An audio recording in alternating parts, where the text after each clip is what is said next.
Magandang buhay. 1, 2, 3, welcome! Welcome na naman po sa panabago namang vlog ni Michikoy. And good afternoon. So for today's video, ito po, papakita na natin yung pong nakuha po natin na sasakyan. Repossessed po ito, meaning batak po ng bangko. And nakuha po natin to kay Kotse Eskwela. Papakita ko po sa inyo yung kanyang page para i-follow nyo po sa mga gusto pong bumili ng mga second hand na mga batak po sa sasakyan. So, pakita po natin.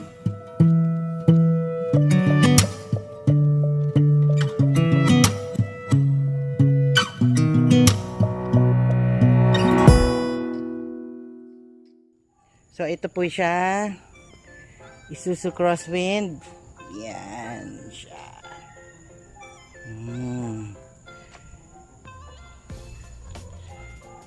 Okay, so yan po siya paparesti. Pinapalitan po siyang ilaw. Anyway, ito po. Ganito po yung likod niya.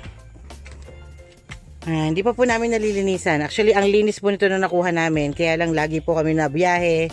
Kaya medyo may karumihan po siya. So, maluwag po siya. Actually, Innova po yung gusto namin. Kaya lang, ito po yung available that time. And ang ganda, lamig po ng aircon nito. Promise. May magpapatunay po niyan. Yung mga nakasakay na po dito, malamig po yung AC niya. So, maluwag po siya. Pwede po ditong 4 na hindi bigatin, sumakay. And 3 hindi bigatin dun sa gitna. And ako po, yung bigatin sa harapan.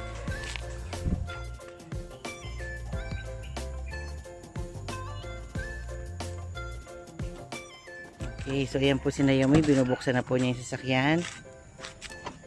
So, ito po siya, yung loob niya. Ito po hindi mabilis mawala dito. Tagal na po niya pero hindi pa po tunawan loob. So, malinis po talaga actually. Sa totoo lang, malinis po, parang bagong-bago po siya. Lumumi na po kasi ginamit na po ni Michelle.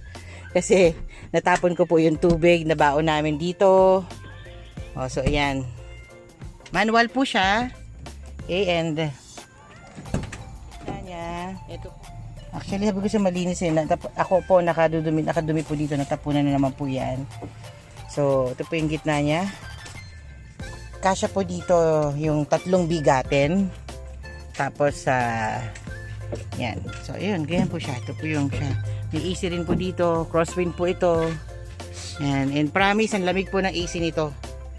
So, ilamang po, no? Praise God kasi nakuha po natin to. Salamat sa provision ng Panginoon. So, para sa inyo na nagtatanong, naghahanap ng sasakyan, pag uwi nyo po ng Pilipinas, ito po yung link po ni Kotse Eskwela, no? Na follower po kasi ang mister ko ni Kotse Eskwela. Meron pa po kami isa pang pina-follow actually, pero dito po kami nakapag-deal kay Kotse Eskwela kasi ang bilis po niya mag-reply. Nagre-reply po siya kaagad, very accommodating. So, shout out po sa inyo, Ate Tess, no? Si Kotse Eskwela and sa kanyang hobby. So, ito po yung nakuha natin. Nakuha po namin dito is 500,000 plus. Yun po yung halaga po ng pagkakuha namin dito. And kahapon lang din po namin nakuha yung transfer niya. So, okay na po yung ating sasakyan. So, ayun lamang po. So, if you haven't subscribed to my YouTube channel, please don't forget to hit the subscribe icon, ting! And yung maliit po na kalembang, tingin-tingin, click nyo na rin po yan so that you will be notified in case I have a new vlog. Magandang buhay, and God bless us all.